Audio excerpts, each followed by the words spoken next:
Welcome to Then and Now, a podcast by the UCLA Luskin Center for History and Policy. We study change in order to make change, linking knowledge of the past to the quest for a better future. Every other week, we examine the most pressing issues of the day through a historical lens, helping us understand what happened then and what that means for us now. Welcome to Then and Now. I'm Rosalind Campbell, Assistant Director of the UCLA Luskin Center for History and Policy, which hosts this podcast. Today, we're going to discuss the rise of populist, authoritarian governments around the world, from the right-wing populist politics of Donald Trump to the recent return of Benjamin Netanyahu in Israel. Recent years have seen many countries choose leaders whose rhetoric is implicitly or even explicitly authoritarian. These leaders are almost invariably male, and in many cases purport to champion the common man, while the leaders themselves are a part of and largely support the elite wealthy classes. How are we to understand this willingness for the many to give up their power to the few, even when it may not benefit the masses in the long run? And is this really a recent phenomenon, or have we been seeing this trend in various guises for many millennia? Here to discuss the deep history of this issue, we're fortunate to have with us today Dr. Kara Cooney, who is the chair of Near Eastern Languages and Cultures Department at UCLA. Dr. Cooney is the author of several books, including When Women Ruled the World by National Geographic Press in 2018, and most recently, The Good Kings, Absolute Power in Ancient Egypt and the Modern World, also published by National Geographic Press in 2021. We're delighted to have you with us today. Welcome, Kara. Thanks so much for having me, Rose. So let's get started by talking a little bit about ancient Egyptian pharaohs. These all-powerful kings ruled over a vast and diverse landscape for thousands of years. And if we are to believe the records of ancient Egypt, it seems that these kings encountered little or no opposition internally. Can you talk to us a little bit about how Egyptian kingship worked, how these individuals came to power and retained power with so little resistance for so long? Ancient Egyptian kingship is really a wonder in many ways. And when working with Egyptian kingship, you want to compare it to other places in the world, contemporary places like ancient Mesopotamia, ancient Syria, the ancient Levant, ancient Greece or Rome, a little later, of course. But there are other kingships to look at. And you can see that Egypt has an extraordinary continuity in terms of dynastic length, that son can follow father almost for hundreds of years for certain dynasties. And then you look across the way to West Asia and you see that in the Levant or in Mesopotamia or in Syria, you have kingships that are much more hard scrabble. They last 10 years if you're lucky. There's all kinds of competition. And the more that I've compared the two, the more that I realize much of the basis for the Egyptian continuity of kingship is geographic. And its geography being protected by deserts on two sides, a Mediterranean Sea on the north, big giant granite boulders blocking the river to the south. You have a kind of protection from repeated invasions from the outside. And then because it's a riverine agriculture, not a rain-fed agriculture, you have a different kind of agricultural production that is arguably more reliable than a rain-fed agriculture and more fecund than a rain-fed agriculture. So you're able to build up a high population level with a limited competition compared to West Asia. And I don't want to be geographically determinist. I understand that geographies help to form cultures, but they don't completely shape them, right? But the differences between Mesopotamia, Syria, the Levant, and Egypt are extraordinarily stark. And the best way, in the Bronze Age at least, to explain those differences is a geographic one. And so when you look at that, and then you look at the longue durée of these kingships, these dynasties, and how they almost in the mind of the people living under them seem to go on forever, at least in the cultural memory of the people living under them, they seem to just go on ad nauseum. You get something in Egypt that you don't have in West Asia, and that would be a divine kingship that can protect itself. It can protect itself from regicides, not always, but more often than in other places. It can protect itself from all kinds of coup attempts and internal civil wars, not always, but often. And so you have this idea that the kingship is blessed by the gods. And because it continues forever, it's like a prosperity gospel that it will just continue forever. And people, I think ourselves included, are drawn to this ancient Egyptian kingship because it seems so special, so blessed, so unusual. And we crave that continuity too. And so there's this interest in Egypt on our part, but also the Egyptians themselves, I think, knew that they had some special sort of game going and considered themselves really the kings of the ancient world, certainly in the Bronze Age. And it wasn't until the Iron Age that they really became imperialized and passed around from empire to empire as nothing less than a province. So it's interesting you talk a little bit about, geography and divinity of the king and things like that. How would that have worked with the king as divine? Was he semi-divine? Was he wholly divine? And how did they reconcile that idea with the physical body that does indeed pass away? I mean, divine kingship is always a tricky thing, right? But it's tricky to be the Pope. I mean, how do you deal with being the direct conduit to God in the Vatican? How do you deal with being the head of the Anglican Church? How do these things work? How do you live in a human body and yet you're the mouthpiece for the gods? How is this actually working? And the Egyptians created a really ingenious system that's based on different kinds of divinity. So the gods like Amun-Re or Atum or Ptah of Memphis, they would be called a great god, a Necher-Aa, whereas a king would be called a good god or a perfect god, something that was perfected, a Necher-Nefer. And so you have an understanding that the king can become a great god upon his death, but during his lifetime and in his years upon earth, he is something in between. He is a conduit. He is there as a connection between the heavens and the earth. And the way it actually works practically is really interesting because let's say we introduce a crisis into the system, right?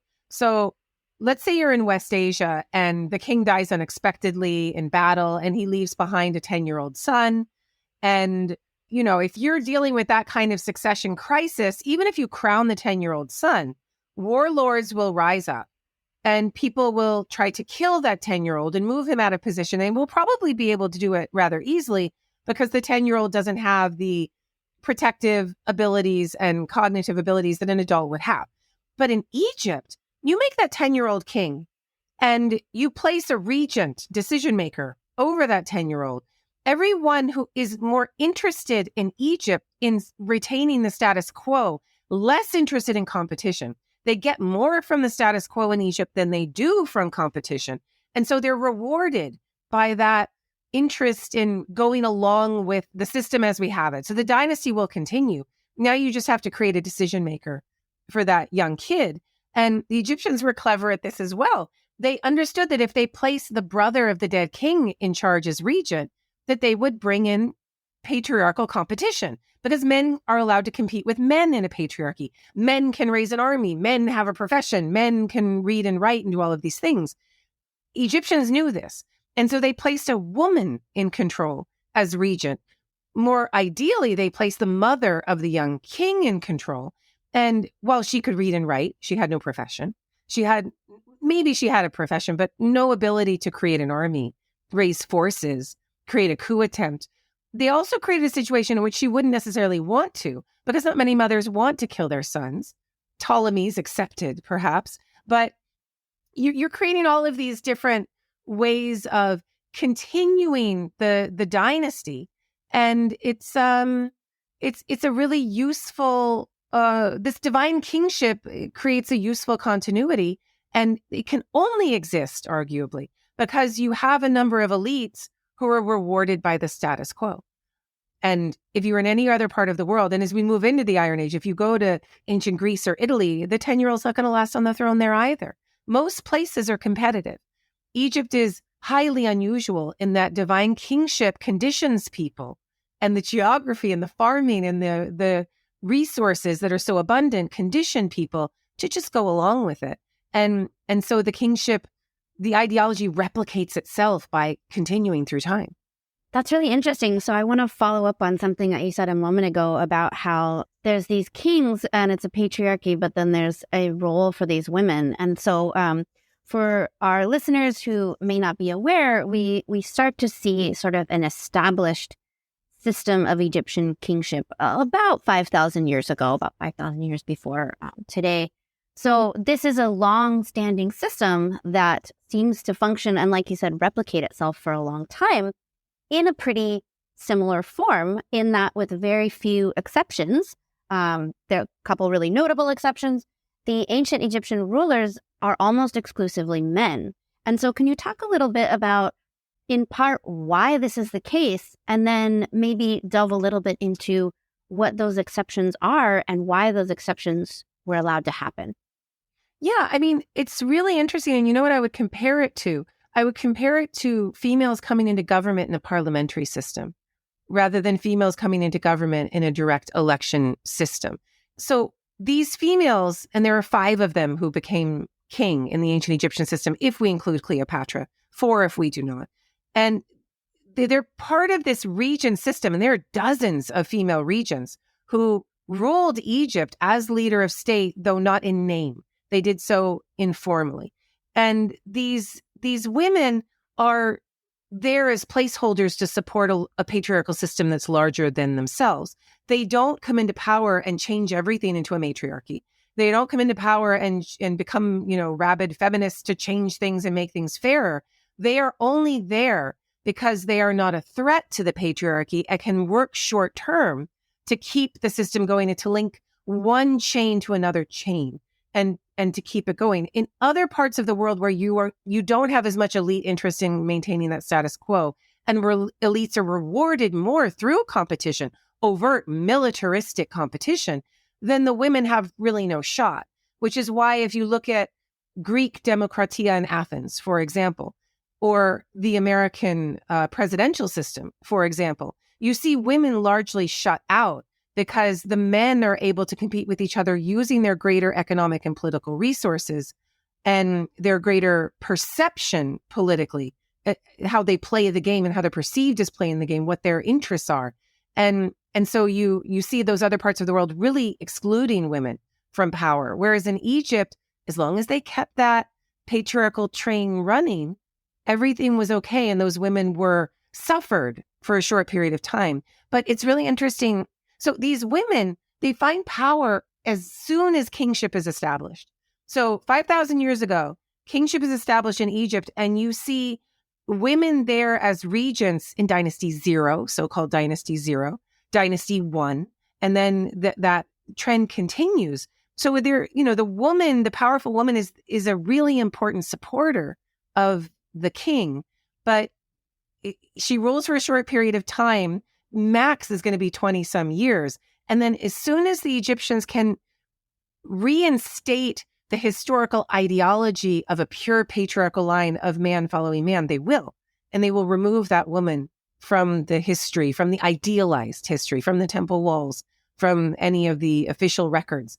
And it's only because we have Manetho preserved to us in quotations in Greek in later sources that we realize, some female rulers are mentioned and retained in the history books, but it seemed there was this alternative parallel history, like an administrative history that was kept, that was truthful, whereas the idealized history had to remove those women entirely. So even though Egypt allowed these women to rule as leader of state, they didn't really allow them to be a part of the history in the way that we would like. Like, how many people know the name of Hatshepsut and can pronounce it and know who she was? You and I might try to rectify that, but most people don't know that. But if we go to any bus stop anywhere, everyone knows the name Cleopatra. And that's because she's the failure whose name we want to keep alive, because it serves the patriarchy to remember her as a failure. Well, that leads really well into my next question, though, which is, can you talk a little bit about how we know what we know? Why do we have these parallel histories?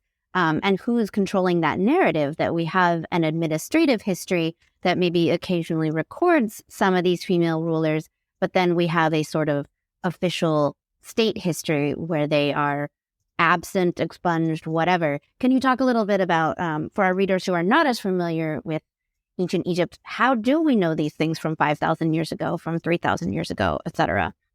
I love this question because it gets to the core of our discipline, this Egyptological discipline, which for the last 100 years, maybe 200 years, however you date the beginnings of Egyptology, has been very apologist and positivist to the historical record as it's written. And my books, starting with The Woman Who Would Be King, continuing on with When Women Ruled the World, and then now with The Good Kings, is trying to subvert that ideological story as always being true. And I can't tell you how many Egyptologists come to me and say, how dare you tell a story that is not the official story that we have in the record? Who do you think you are? You're subverting the sources. And I say, how dare any of us look at an authoritarian regime, which is never going to give you all of its secrets. This is not a government like ancient Rome or ancient Greece, where speaking openly about your opponent and creating political takedowns and putting these unsavory details into the record is the norm. Egypt is not that place. This is not that regime.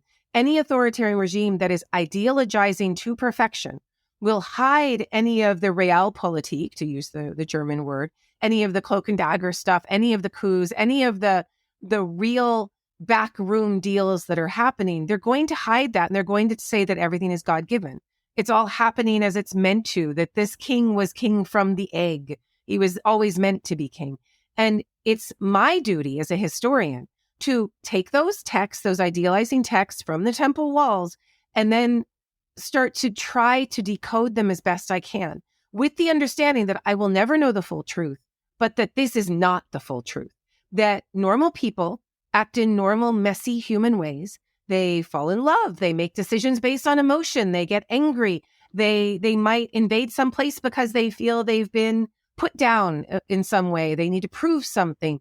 There's all kinds of human emotions and human agendas that can be a part of a story of ancient Egypt.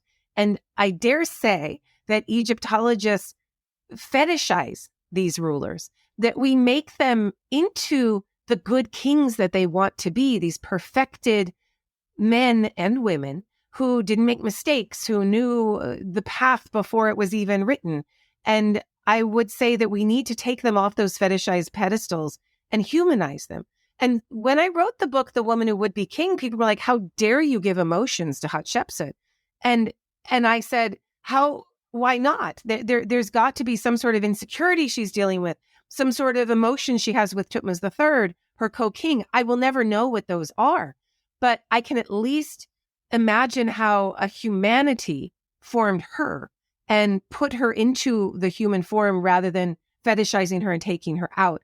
And I'm going to say that I think that this is a big thing for me to say. I'm not trying to call my whole discipline racist, but I am saying that fetishizing these kings is acting as an apologist for these authoritarian regimes. And it's also removing these kings from humanity itself. No wonder we have shows on the History Channel that talk about the pyramids being built by aliens when we ourselves perfect them in this way. So again, there's a lot more I could say here, but this idea of how do we know what we know? Well, we don't know anything. We know the story they want us to know. And if that's the story they want us to know, what else might be happening? And that's where I'm going to step in and say, well, what about this? What about that? What about this other thing? And try to understand how this is all working. Well, and I really like that you brought up this idea of the humanity and that as an underlying principle, because I think it's very easy to fall into this trap of, this is a different culture. This was thousands of years ago, totally different religion, lifestyle, everything else. But at the end of the day, people are people. And I think that's something that you and I have talked about a lot. That's something I'm very interested in, is we as humans react to our world and construct meaning in specific ways throughout time, right? So I'd be interested in you discussing what parallels you see, especially when you're talking about what the official story is. In the last few years, there's been a lot of discussion of quote unquote fake news, what is real, what is the media feeding us, what is actually happening, what is reality, that kind of thing. And I'd love to hear your take on what parallels you see between thousands of years ago and today, especially in some of our modern authoritarian regimes around the world. Yeah, people will say, oh, well, why did Tutmos III invade Syria and have this great big battle at Megiddo? What was this all about? And he'll tell us it's because the gods willed it and because he was able to do it, and Amun-Re should defeat everyone. Now, we have this ideological reason why he's invading. The gods have willed it. But you can also look at it and clearly say, oh, he's going to be making a whole lot of money. There's other reasons behind it. There are lots of things that you can feed into a given story. But let me also just say, when we ask ourselves questions in the modern world, like, why did we have the second Gulf War? Why did George Bush invade Iraq? What were these weapons of mass destruction that weren't there? And that was the reason that we were given to go. How much did money have to do with it? How much was Blackwater and Halliburton associated with it? How much were arms deals associated with it? How much was oil money associated with it? And historians still do not agree on what the answer for that war is. It's because he was upset that his dad got beat in the first Gulf War and he had to finish it for him. How much human emotionality is there at play? Are all of these things not mutually exclusive?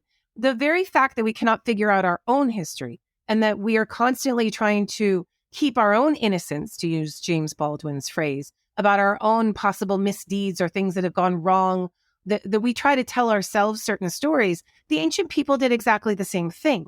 The thing is that you can see it very clearly in the ancient world. You can see the text where Thutmose III is saying, I am invading Megiddo because the gods have allowed me to do so. And you're like, oh, you roll your eyes. And you say, primitive ancient people, this is how they thought. We would never do these things. And yet, when you look at our own recent historical record and you see how much we ideologize our own decision-making and how we cleanse it and make ourselves innocent and tell ourselves certain stories that, oh, money has nothing to do with it, when money has everything to do with it, then we can see that everything is complicated and every human decision is complicated. But Egypt is that gift that allows us to see very clearly, oh, look at that man there with that weird headgear and that weird thing he's holding, and he's got a weird skirt that's sticking out. And you're like, that's a king. That's an authoritarian. You don't see the man in the business suit in front of you as the authoritarian because he's wearing what you might wear and he looks like you. And it's hard for you to see the water in which you yourself swim.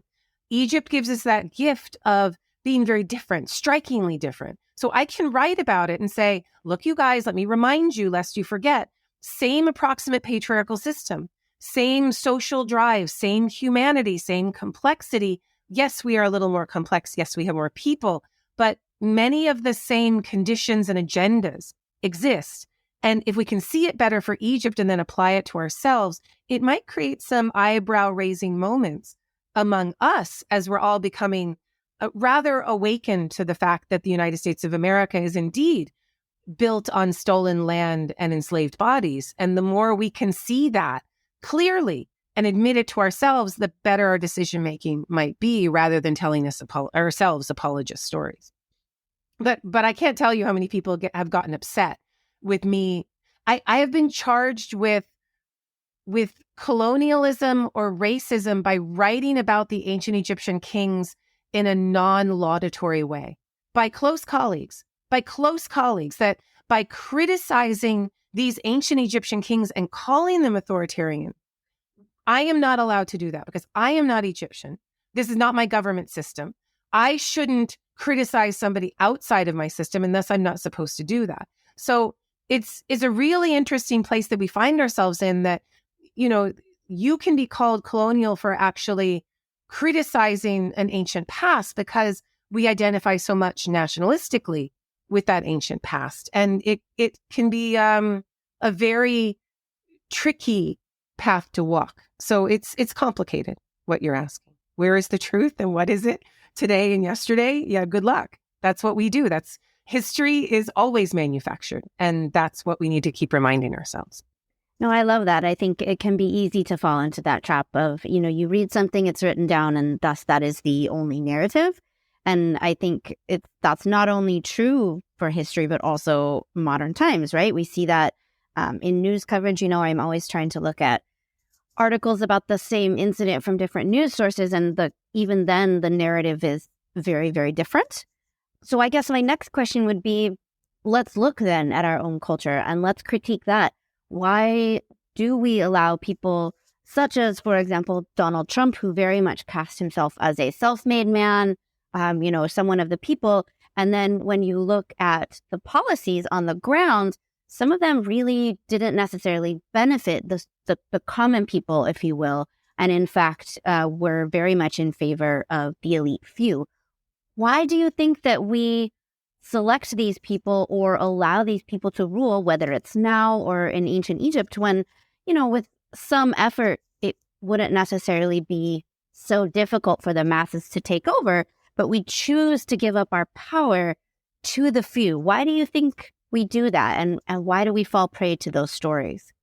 I think it's very simple, rational behavior from a time of perceived crisis. The crisis can be real, the crisis can be perceived.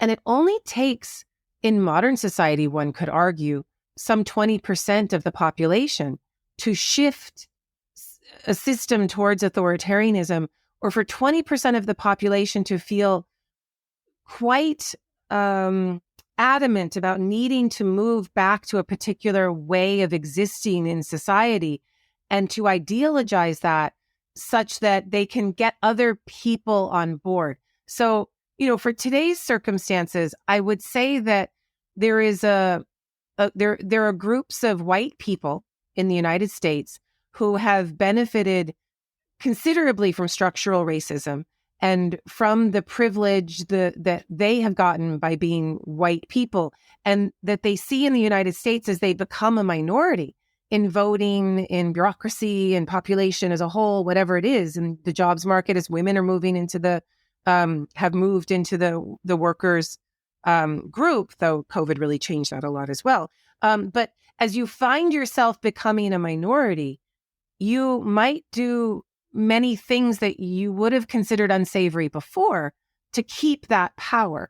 And you might say things more explicitly at a certain point that might be racist or problematic or white supremacist. And you would say them because you don't want to lose that power.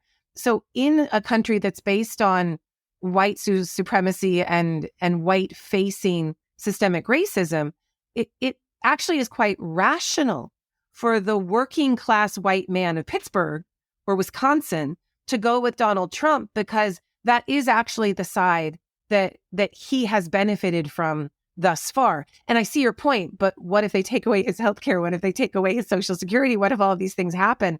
If you perceive this crisis as a zero-sum game in which these things will not be available for much longer anyway, then this is generally the way things work. I mean, you and I have seen this in education. And here we are at UCLA with what is so-called public education, but which was gutted as soon as women and people of color could join. UCLA was cheap and subsidized and practically free for the white males of this century, the past century.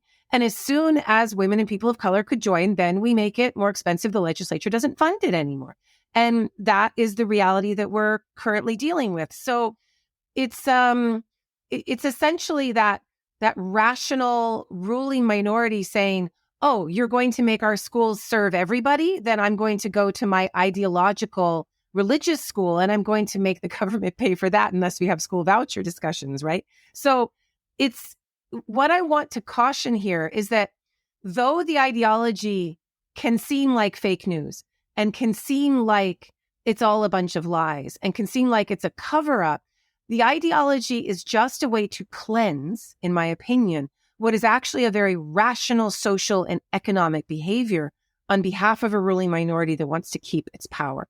And it's a way of cloaking it, a way of hiding it, so that you can talk about Jesus and evangelical code words when it's actually code for a white supremacy way of living in the United States. And given that so much white supremacy has been enacted through white evangelicalism, particularly in the American South, but not only, and now I would say white Catholicism, traditional Catholicism in some ways, you can use these things to say what you cannot say, to have power that you want to have, to impose births on women, to impose working conditions on people and not let them strike, all of these things. But you will bring God and religion into the mix and make things more theocratic in your discussion. But it's still, in my opinion, a rational socioeconomic way of going about it. Also note that while people like to talk about things in terms of money, they often don't like to present politically their agendas in terms of money because it seems crass, it seems uncaring. It might open up people looking at their own dealings with money. Is this politician investing? What do we know about the American Congress? As soon as you become a member of Congress, you become a millionaire within a year or something. It's ridiculous, right? So you know that there's an economic incentive for people to become a politician and win one of those seats. But if you start talking about things too economically, then people will look into your own background, perhaps. So you must ideologize everything, make it about these American values, which end up being code words for that unfair system that serves the very few. So most government, most politics, because you and I are laboring, and though we may vote, where you were just busting, trying to, get as much done as we can. We're not out there protesting all the time. We're not out there in the halls of government trying to get what we want. It's the 20% of elites at the top who are busting and able to really self-deal, to lobby and write the laws themselves and write the laws that are made for them. And those laws will, in fact, benefit the white voter in Wisconsin, no matter what his socioeconomic income, in large part because of systemic racism. Those systems are still in place. So I would speak to the rationality of this rather than the irrationality, and just understand whether you see it in Egypt and they're talking about the God Amun-Re, knowing all things and speaking to the king, or you're looking at the American system and you see people using a political theocratic speak, that Christo-fascist, whatever we might call it, you and I, but they're using those code words. It's a very rational way of keeping power for as long as they can and not letting it go to others who will turn the system upside down. Yeah, it seems like it's really about the stories we tell ourselves, right? The narratives that we construct to make sense of our world in a way that benefits us. So I guess my next question would be, we've talked a little bit about it in general terms, but we see both here in the US as well as in other places that these authoritarian systems tend to fit very neatly into the patriarchy. We see this as well in ancient Egypt. And so maybe it's a little bit of speculation, but I wonder if you could talk a little bit about why these systems tend to really be firmly situated in the patriarchy. Why do they last for so long? And why are women only able to gain a foothold, at least in some circumstances, only because of a crisis or something like that? Yeah, patriarchy is really what it's all about, because patriarchy is the system in which the ancient Egyptians lived. It's the system in which the ancient Mesopotamians lived, though they had different systems, different kingships, different ideologies. That does connect us, and the patriarchy connects us to today. And it's so interesting to be able to be here 5,000 years later and to look back with your historical time machine and to see what the patriarchy has wrought. And what, first, let's define it, right? So patriarchy in Greek is simply rule by the fathers. You could understand it as rule by a masculine minority, rule by a masculine few over the women, over the children, over the mass of men. Patriarchy serves those few men at the top. Patriarchy functions through overt competition, hoarding of resources, hoarding of political power, control, monopolistic control of ideological sources, religion included, political ideology as well, and hoarding of the economic resources. So you're trying to control all of those things, and capitalism is a part of the patriarchy, but communism is part of the patriarchy. Marxism is a part of it as well. But the capitalist world that we live in, I mean, it's really interesting. You could think of it as like patriarchy on steroids, where we're all trying to work to the very last inch. And where does all of the fruits of our labor, where does it go? But to the billionaires of our system, who are really the kings of our social system. So, people are like, we don't have kings. And I'm like, really? What does $300 billion and Jeff Bezos mean to you? What does it mean that somebody has that amount of control and can hire lobbyists who write laws for them that benefit them? And so the circle continues to go around. Now, here it gets really interesting, because I think while I'm saying all of this, a lot of people are going, but wait, something's changing. Something's different. And here I want to push back where you said, why does patriarchy last so long? And here I'm going to say, how long has patriarchy been around? 5,000 years? 6,000? Should we push it to 7 maybe? I mean, how many years? Let's go to the first patriarchal regimes, the first kingships. I don't think we can go much farther than 6.5 K. It's not that old. Even if we pushed it to 10K, 10,000 years, it's a drop in the bucket for what humanity has been on planet Earth for our, Homo sapiens, 250,000 years? We keep pushing it back. So let's give ourselves 250,000 years. And we have this aberrant, strange, highly destructive time that we call patriarchy. And it is reaching, one could argue, its most baroque, most overwrought stages, in which we have kings on earth who own like a quarter of the globe or something. Like it's rather ridiculous if you wanted to count out the number of people who own most of the resources compared to the 8 billion people we now have on our planet. And it's all cracking. It's all breaking. We all feel it, right and left, wherever you go on this planet, whether you're on the right side of things politically or the left side of things politically or somewhere in the middle. I think right now everyone agrees that we are standing on the edge of a cliff and that we are about to fall into something we know not. It's why each side is so bewildered. It's why the right is fighting so hard, saying, go back. We have to go away from this cliffside. It's why people on the left are like, let's hold hands, sing kumbaya, and jump off together. But we all know that there is something coming.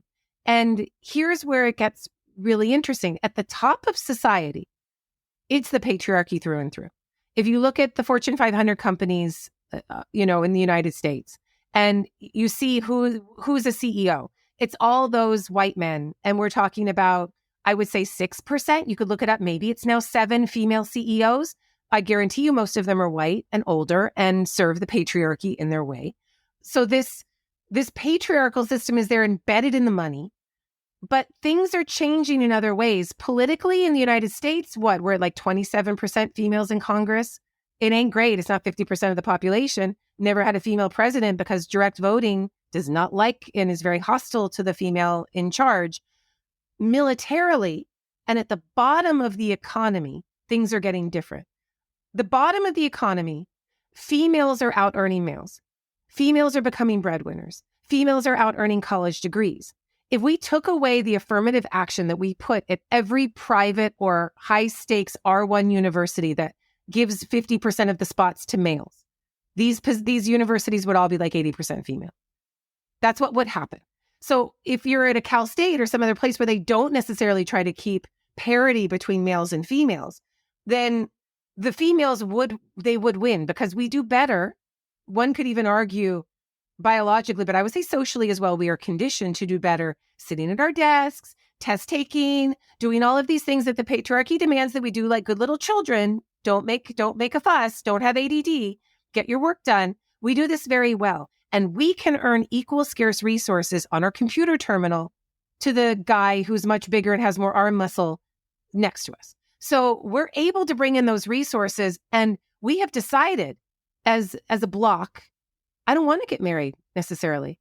I can't afford to have kids in this hyper-capitalist end stage world. So I might have one, you know what? I might not have any. And as we're talking about it, I'm going to say, maybe I'm not even going to count myself female or male. Maybe I'm going to take this whole binary construct that is imposed on us by the patriarchy for ideological reasons and throw it away. And I'm going to start saying, oh, maybe I don't even fit in this. I feel that I'm a female who presents more masculinely, and maybe I'm going to call myself transgender. And here we get a really interesting part of the patriarchy, which is the ideological component, which is wholly monopolized, one could say, by the hard right and by the patriarchy itself. Yes, there are some female pastors. Yes, there are some left-wing ideological systems out there, but really that ideology that controls the patriarchy is a right-wing thing, is a patriarchally led masculine thing. And there we get the imposition of the binary, the imposition that the female needs to have children. She needs to be a caretaker. She needs to be in the house. She needs to be a female. And the gay must be taken out or whatever it is. You know, we're going to beat out the gay. They can't be in the military, all of these things. And And we find ourselves in a culture where capitalism is pushing us so hard that we're destabilizing the patriarchy itself through our labors. At the same time that the patriarchy ideology is trying to push us back into the mold of what the agricultural regime was. But you and I aren't out there, grinding grain that the men have brought in for us to make into bread and porridge. We're not doing that. We don't have 6, 7, 8 children. We're not stocking the farms anymore. We're not stocking the farms with laborers and protectors anymore. We have a very different world that's based on technology that does not demand these kinds of feminine subversions and this kind of use of the child as a place of labor and place of future children. We're starting to talk about child sex abuse that is very much a part of patriarchy that happens within 4 walls and that is not discussed. It happens within ideological spaces and domestic spaces. And now we're pushing against that. So we're talking about it openly, right? So we find ourselves in what I would call a human revolution. We've had an agricultural revolution. We've had an industrial revolution. I would say that we're still in the midst of a sexual or gender revolution. And in the midst of that, we are having an anti-patriarchal revolution. And so let's say you're like, oh no, the patriarchy is with us forever. We're screwed. There's nothing we can do. The system of inequality and hoarding is there forever. And I will say there is a hard stop. There is a clear hard stop, and it is provided by the planet on which we find ourselves. Let's go back to a little geographic determinism, because I'd love to throw in that we are 8 billion people on a planet that is not getting bigger. And yet patriarchies demand increasing growth. Talk to any economist and they will tell you, we need growth. It's all about growth. We can't continue without growth. And yet growth is exactly what will destroy us. It is exactly what will make humanity extinct on this planet, along with every other higher mammal species and a whole lot of other species to boot. So the hoarding and the destruction that we impose on this earth so that Jeff Bezos can have another $1 billion, or whatever Saudi autocrat can have another $1 billion and add it to the bank account of digital ones and zeros. Doesn't even exist, this money. How are we to continue in this way? And the answer is we can't. We won't. It's where we find ourselves in this place where it's like, oh my God, we have to create something sustainable. We can't keep with the plastic single servings. We can't keep with the petroleum economy. We have to do something else. It's all going to break. And human beings, as we both know, only change when they have to. And that's where we find ourselves. UCLA is the same place. UCLA, we just went through this strike. 50% pay increase for all of the TAs. We all know that they need it to live in the city of expensive rents and high cost of living. And yet no budget has been allocated for it. And we're all waiting to see what's going to break, to blame and say, oh, that's what needs to be fixed. But we're waiting for something to break before we fix it. Because the system is unwieldy and too big, that's what collapse is. Collapse is the breaking of certain institutions. They structurally will not function anymore. And when they break, people all go in a tizzy, people die, bad things happen, wars happen, and things become restructured. And I don't know what's going to happen, because the biggest revolution that we saw before this is the agricultural revolution. And this is your time period too, Rose. You know that the human suffering that went between that was a part of the Neolithic, the late Neolithic, was extreme.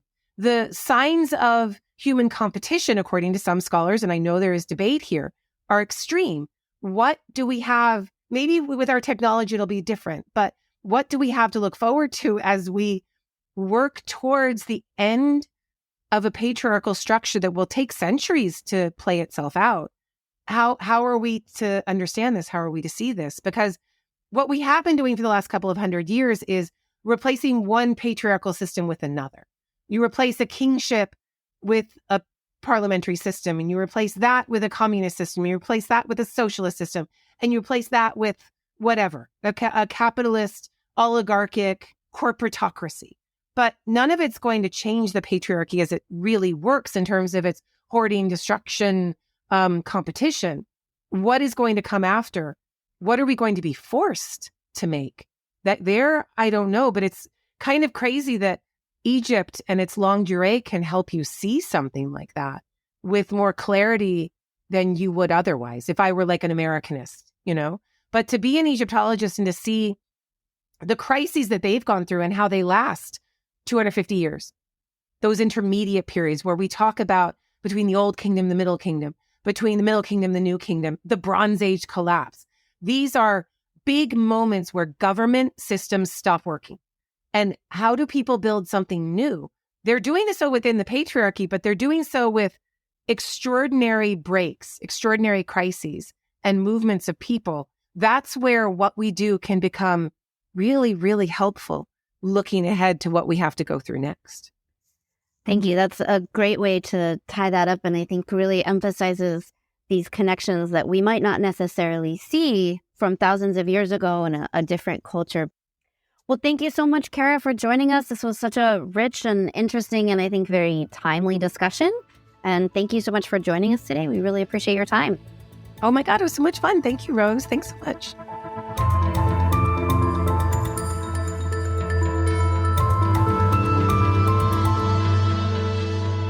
Thank you for listening to Then and Now, a podcast by the UCLA Luskin Center for History and Policy. You can learn more about our work or share your thoughts with us at our website, luskincenter.history.ucla.edu. Our show is produced by David Myers and Rosalind Campbell, with original music by Daniel Reichman. Special thanks to the UCLA History Department for its support, and thanks to you for listening.